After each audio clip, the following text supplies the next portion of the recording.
नमस्कार, माझे नाव सार्थक शंकर जावळकर. मी इयत्ता तिसरीत शिकत आहे.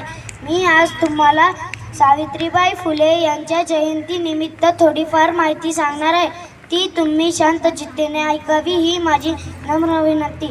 सावित्रीबाई फुले यांचा जन्म 1831 रोजी महाराष्ट्रातील नायगाव येथे शेतकरी कुटुंबात झाला. 1840 मध्ये वयाच्या 9व्याच वर्षी त्यांचा विवाह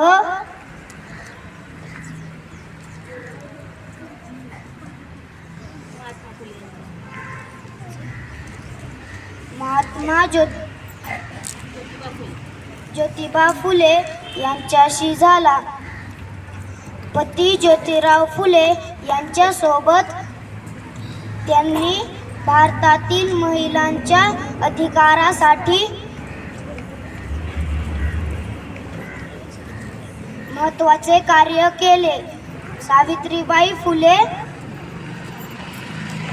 जातीभेद, वर्णभेद आणि लिंगभेदाच्या विरोधात होत्या, म्हणूनच त्यांना समाजसुधारक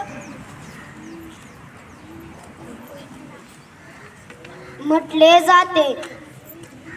तसेच त्यांना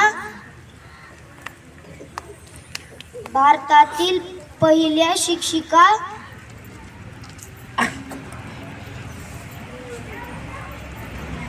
म्हणून ओळखल्या जाते.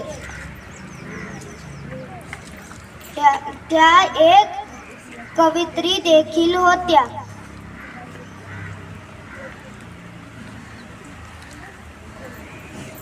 मी माझे भाषण इथेच संपवत आहे. जय हिंद, जय महाराष्ट्र.